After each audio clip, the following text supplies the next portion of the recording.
যাচ্ছিল ভক্তরা সবাই নাক ধরে যাচ্ছিল। কি অবস্থায় যে আমরা থাকি এখানে, কোনো দিন তো এখানে প্রসাদ পেতেই পারি না বারান্দাতে। এখানে হসপিটালে নোংরা ফেলায়, তো ওটার থেকে মানে প্রচুর দুর্গন্ধ বেরোয়। সমস্যা যে আমাদের এই যে দেখতে তো পাচ্ছেন এই পাশে নোংরাগুলো ফেলা হচ্ছে হাসপাতালে, তারপর পুরো কি শহরে যত নোংরা আছে সব তো এখানে ফেলছে।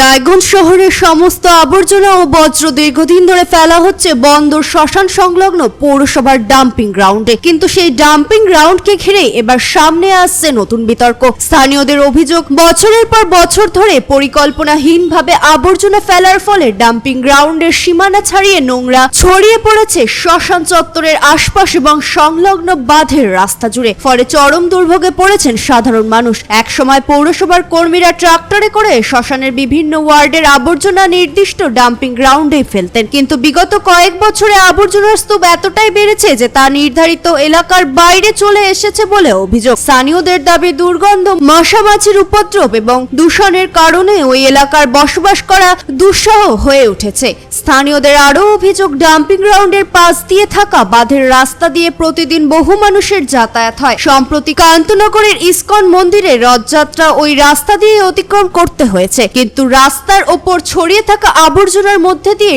রড টানতে হওয়ায় বহু সনাতনী ধর্মাবলম্বী ক্ষোভ প্রকাশ করেন। তাদের প্রশ্ন, রথযাত্রার আগে কি অত্যন্ত এই রাস্তাটি পরিষ্কার করা যেত না? এলাকার বাসিন্দা আশা রায় বলেন, দীর্ঘদিন ধরে এখানে নোংরা ফেলা হচ্ছে, দুর্গন্ধে আমরা অতিষ্ঠ হয়ে পড়েছি। পৌরসভাকে জানালে একদিন পরিষ্কার করা হলেও তারপরে আর কোনো স্থায়ী ব্যবস্থা নেওয়া হয়নি। কলেজের পড়ুয়া লক্ষ্মী মণ্ডল অভিযোগ করে বলেন, রায়গঞ্জ শহরের সমস্ত আবর্জনা এখানে ফেলা হয়, এমনকি হাসপাতালের বর্জ্যও এখানে ফেলা হচ্ছে বলে শুনেছি। এতে যে কোনো সময় বড় ধরনের স্বাস্থ্য সমস্যা দেখা দিতে পারে। ডাম্পিং গ্রাউন্ডের একাংশ যদি মারাকুড়া এলাকার অন্তর্গত হয়, তাহলে সেখানে কিভাবে রায়গঞ্জ পৌরসভার বর্জ্য ফেলা হচ্ছে সেই বিষয়ে প্রশাসনের স্পষ্ট ব্যাখ্যা দরকার। স্থানীয়দের দাবি, দীর্ঘদিন ধরে এই সমস্যা চললেও স্থায়ী সমাধানের কোনো উদ্যোগ চোখে পড়েনি। তাদের আশঙ্কা, বর্ষাকালে আবর্জনা ছড়িয়ে পড়লে পরিবেশ দূষণের পাশাপাশি সংক্রামক রোগের ঝুঁকিও বাড়তে পারে। এলাকার বাসিন্দারা রায়গঞ্জের বিধায়ক তথা রাজ্যের মন্ত্রী কৌশিক চৌধুরীর কাছে আবেদন জানিয়েছেন, বিষয়টি গুরুত্ব সহকারে দেখে দ্রুত স্থায়ী সমাধানের ব্যবস্থা করা হোক। তাদের আশা, নতুন সরকারের উদ্যোগে ডাম্পিং গ্রাউন্ডের সুস্থ ব্যবস্থাপনা, নিয়মিত পরিষ্কার পরিচ্ছন্নতা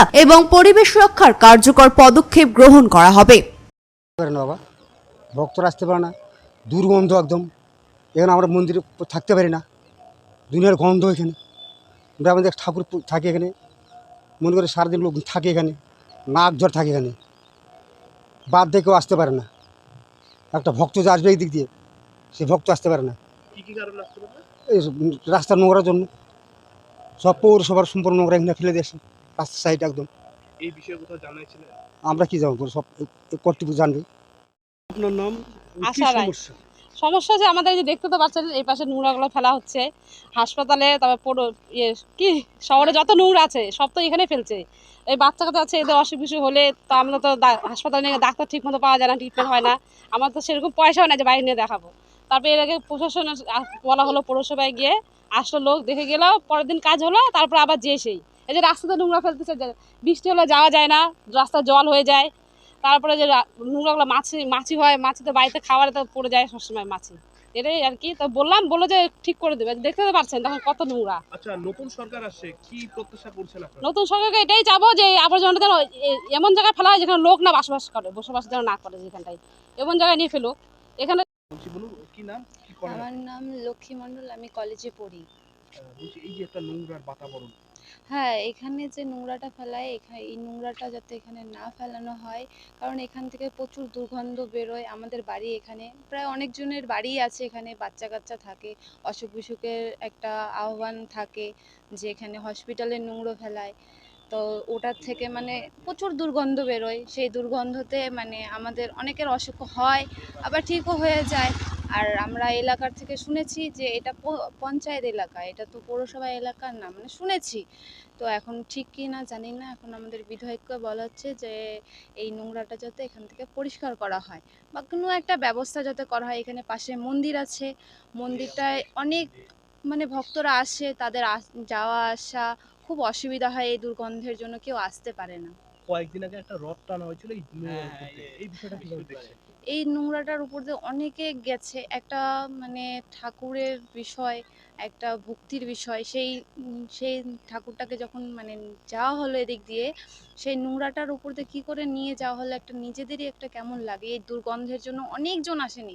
প্রথম যখন ওপেনিং করেছিল অনেক লোক হয়েছিল, প্রায় 1000-এর বেশি লোক হয়েছিল। এবছর তো সেরকম লোক দেখছি না এই নোংরাটার গন্ধের জন্য। না না, এটা তো একটা শোভনীয় ব্যাপারে নয় প্রভু, মানে কি পরিস্থিতি এগুলো আর আমরা এই যে কয়েকজন আবাসিক ভক্ত আছি, মানে কি অবস্থায় যে আমরা থাকি এখানে, কোনো দিন তো এখানে প্রসাদ পেতেই পারি না বারান্দাতে, মানে একবারে রুমের ভিতরে দরজা আটকায় দিয়ে এইরকমভাবে প্রসাদ আমরা পাই। মানে কি কি অসুবিধা হয়? অসুবিধা এই যে দুর্গন্ধ আসে, তো এগুলাই অসুবিধা, অন্য তো কিছু না। আর রথের দিনে যে বিষয়টা হলো, ওই বিষয়টা আপনি কিভাবে দেখছেন? ওটা তো মানে ঠিক ভালোভাবে তো সেটা মেনে নেওয়াই যায় না, কিন্তু তো নিরুপায়, রথটা যে বের হবে সে রাস্তা তো নেই, এই নোংরার উপর দিয়ে এটাই তো রাস্তা, আর রাস্তা তো কোনো দিকেই নেই। এই যে উল্টো রথ আসছে সামনে, হ্যাঁ, সেদিন কি আশা করছেন যে এরকম পরিষ্কার পরিচ্ছন্ন দেখতে পাবেন? পরিষ্কার করবে ভাই। যদি পরিষ্কার হয় তাহলে তো খুবই ভালো হয়। একটা জগন্নাথ দেব যিনি জগতের মালিক। রায়গঞ্জ থেকে রামকৃষ্ণ দাসের রিপোর্ট, কুলিক নিউজ।